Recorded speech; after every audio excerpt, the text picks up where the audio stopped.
प्यारे बच्चों नमस्कार, आपका स्वागत है हमारे YouTube चैनल जय क्लासेस पर।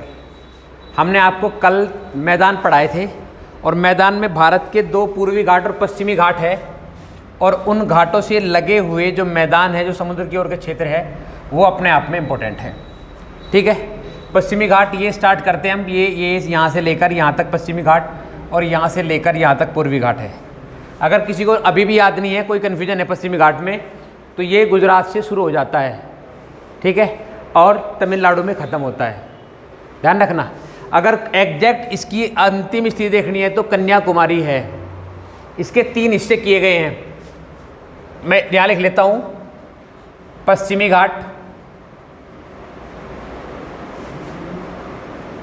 और इस तरफ लिख लेता हूँ पूर्वी घाट। ठीक है, ये 3 स्टेट से होकर गुजर रहा, मैंने आपको बताया था। ये स्टार्ट होता है कहाँ से? उड़ीसा से, और ख़त्म होता है तमिलनाडु में। तमिलनाडु में नीलगिरी पर्वत श्रेणी है जो दोनों को मिलाती है। आपसे एक्सेप्टेड सवाल पूछ सकता है कि पूर्वी घाट और पश्चिमी घाट में ऐसा कौन सा राज्य है जो दोनों स्टेट में है, तो वो तमिलनाडु है। तो ये 3 स्टेट से होकर गुजरता है, उड़ीसा, कर्नाटक, आंध्र प्रदेश और तमिलनाडु, 3 स्टेट से होकर गुजरेगा। ठीक है, इसका मैंने बता रखा कहाँ से कहाँ तक। अब क्या करेंगे? डिवाइडेशन करेंगे। पहले लंबाई देख लो। पश्चिमी घाट की लंबाई है 1400 से, अगर आप लिखते हैं लंबाई, तो पश्चिमी घाट की लंबाई है 1400 से 1600 किलोमीटर और पूर्वी घाट की लंबाई है 1200 से 1400 किलोमीटर। नहीं, अगर इनकी चौड़ाई ली जाए तो इसकी चौड़ाई है 80 से 100 किलोमीटर और इसकी चौड़ाई ली जाए तो वो होगी 100 से 120 किलोमीटर। ठीक है, पूर्वी घाट में एक क्षेत्र होता है जिसे बोलते हैं हम कोकण तटीय मैदान। एग्जाम में आपसे पूछा जाएगा, स्टार्ट होगा गुजरात से और रहेगा गुजरात से गोवा तक।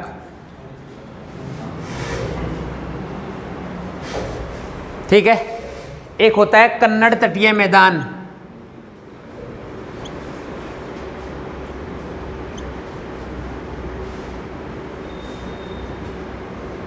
ये गोवा से स्टार्ट होगा, गोवा से मंगलोर तक।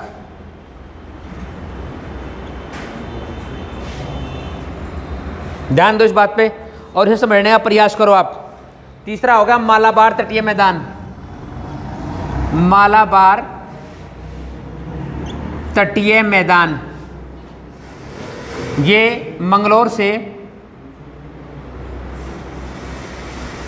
कन्याकुमारी तक।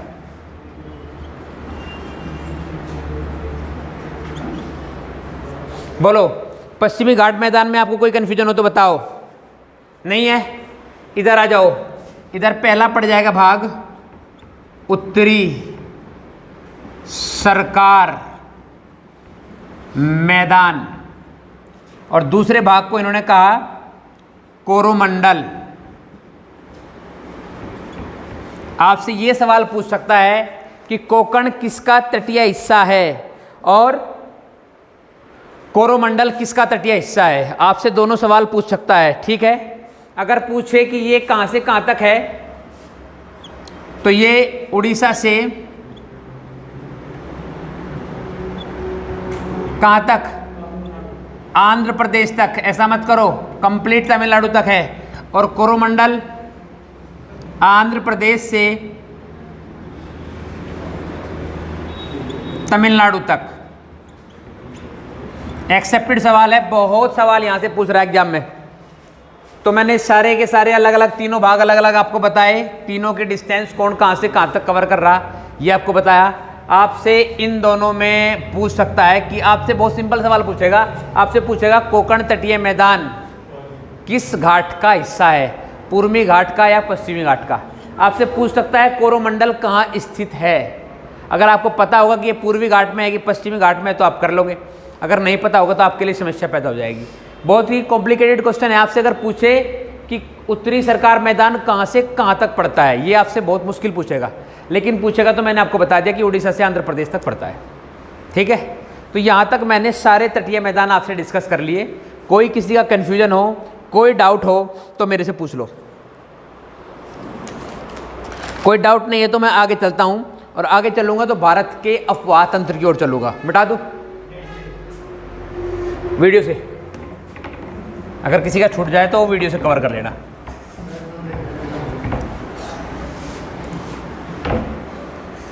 सवाल अगला जो टॉपिक है, बढ़िया टॉपिक है अपने आप में। भारत का अपवाह तंत्र, और अपवाह तंत्र से तात्पर्य है भारत में बहने वाली नदियों से है। ठीक है, आज हम उत्तर भारत की नदियों के बारे में बात करेंगे।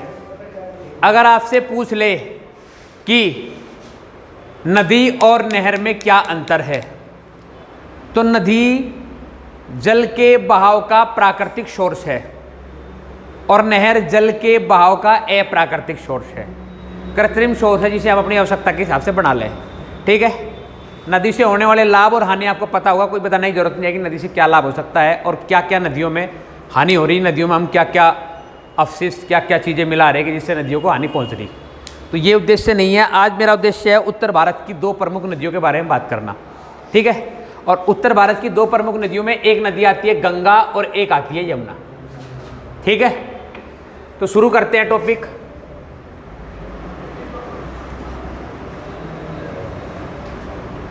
ये है संतोप ग्लेशियर। यहां से एक जलधारा निकलती है, इस जलधारा का नाम है अलकनंदा। आउट ऑफ कैमरा तो जरा देखना, अलकनंदा। ये संतोप ग्लेशियर है, यहां से एक जलधारा निकली, इसका नाम है अलकनंदा। यहां एक ग्लेशियर है गोमुख ग्लेशियर। यहां से एक जलधारा निकली, इसका नाम है भागीरथी। याद रहेगा। इसी को आगे लेके चलते हैं अलकनंदा को। अलकनंदा पे यहां एक जलधारा जिसका नाम है धौली गंगा। ये जलधारा मिली आगे कहां, अलकनंदा पर। ठीक है, और जहां मिली इसको कहा गया विष्णु प्रयाग।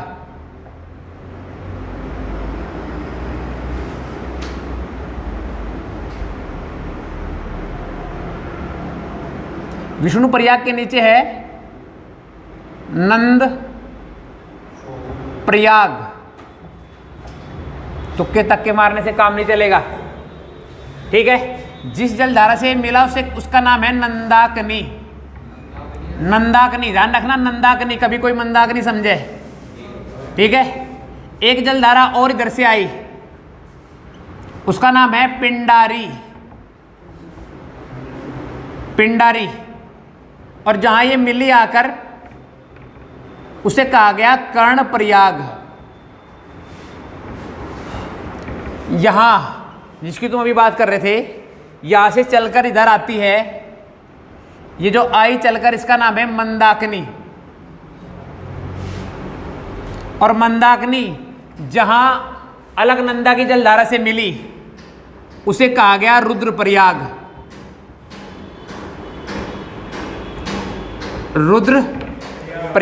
ठीक है, अब ये भागीरथी आगे बढ़ी और इस अलकनंदा की जलधारा से जहां मिली इसे कहा गया देवप्रयाग। ये हरिद्वार के मैदान से होती हुई चली गई तो यहां आ गई। ये जगह का नाम है कन्नौज।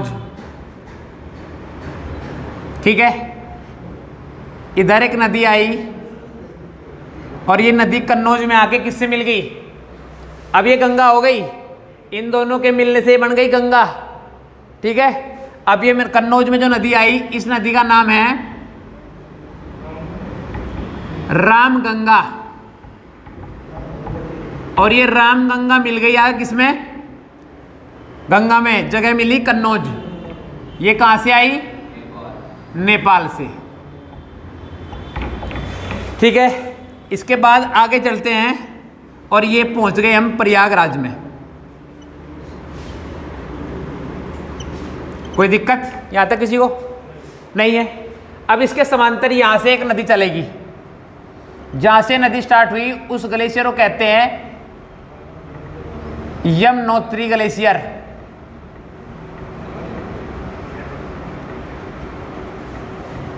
और ये जो नदी आ रही है इसका नाम है यमुना, चल रही है। ठीक है, और यहां एक जगह है जनापाऊ की पहाड़ी।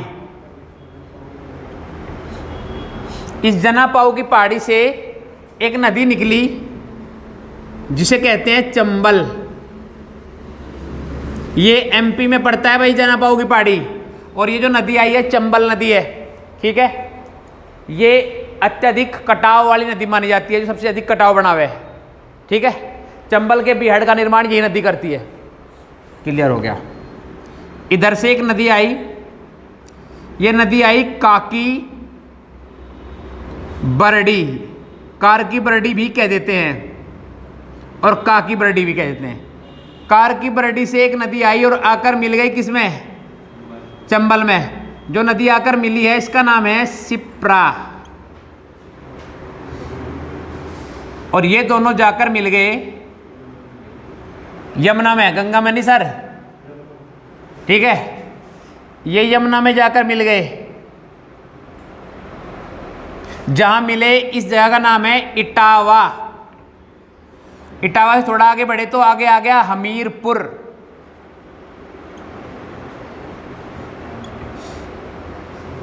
यहां है विंध्याचल पर्वत। कौन सा पर्वत है, विंध्याचल पर्वत।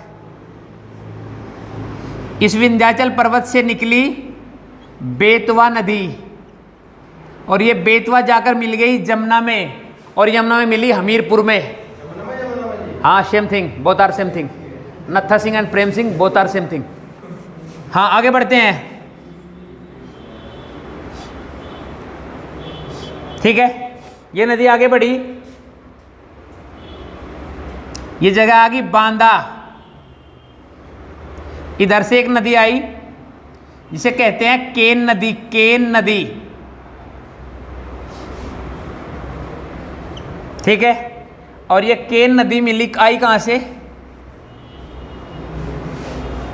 ये आई केमेरू पर्वत से। ठीक है, आगे बढ़ते हैं। अब ये जाकर यमुना मिल गई प्रयागराज में गंगा से। तो इस तरह से भारत की गंगा की सबसे बड़ी, सबसे लंबी सहायक नदी आकर मिल गई प्रयागराज में, गंगा में। केमरू, हाँ ठीक है, केमारू भी बोल देते हैं, नो प्रॉब्लम। आगे बढ़े, प्रयाग से आगे चलते हैं। हम पहुंच गए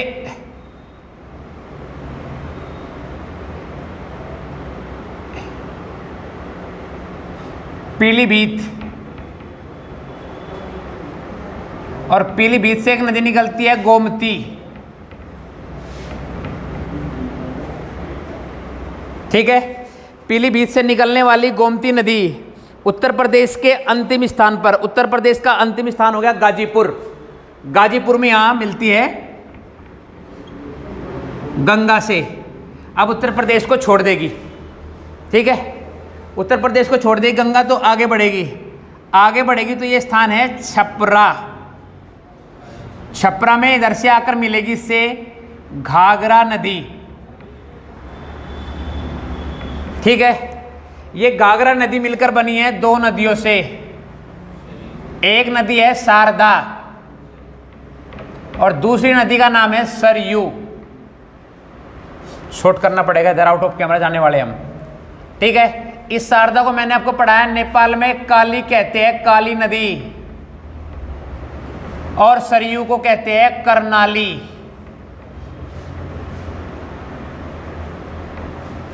कर्नाली नदी। यहां तक किसी को कोई डाउट हो तो बताओ। नहीं? थोड़ा आगे बढ़ते हैं और ये पहुंच जाते हैं हम पटना में। ठीक है, इधर से एक नदी आती है, नदी का नाम है सोन नदी। यहां एक पहाड़ी है, पहाड़ी का नाम है अमरकंटक। अमरकंटक की इससे एक नदी दक्षिण भारत की ओर बढ़ जाती है, नदी का नाम है नर्मदा। ठीक है, यहां तक कोई कन्फ्यूजन हो, कोई डाउट हो मुझे बताते चलो। ठीक है, किसी का कोई डाउट होगा तो दूर करा जाएगा। आगे बढ़ते हैं, आगे बढ़ गए तो ये जगह आ गई सोनपुर। सोनपुर, सोनपुर में इधर से आकर एक नदी मिलेगी, नदी का नाम है गंडक नदी।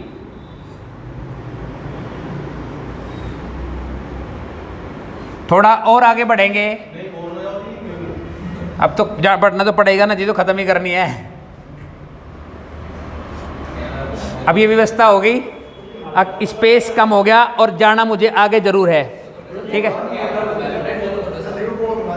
नहीं फिर इधर छूट जाएगा। अभी देखो कितना वापस रह जाएगा, बताओ बस। ये हो गया कुर्सेला।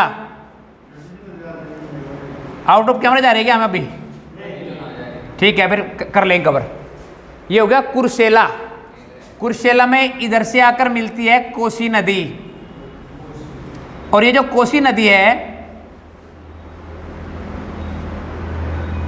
ये 7 नदियों के मेल से बनी हुई है। 7 छोटी नदियां हैं जो इसमें आकर मिली है कुर्सेला में। ये है 7 नदियों के मेल से बनी हुई है। और सबसे अंतिम आ गया गोधरा घाट। बस यहाँ तक मैं यहाँ से ख़त्म कर दूंगा गंगा को। ठीक है, ये अंतिम पॉइंट आउट ऑफ कैमरा तो नहीं है? Very good. इस अंतिम पॉइंट का नाम है गोधरा घाट। गोधरा, ऊपर पड़ती है दार्जिलिंग की पहाड़ियाँ। दार्जिलिंग, दार्जिलिंग की पहाड़ियाँ, और दार्जिलिंग की पहाड़ियों से आती है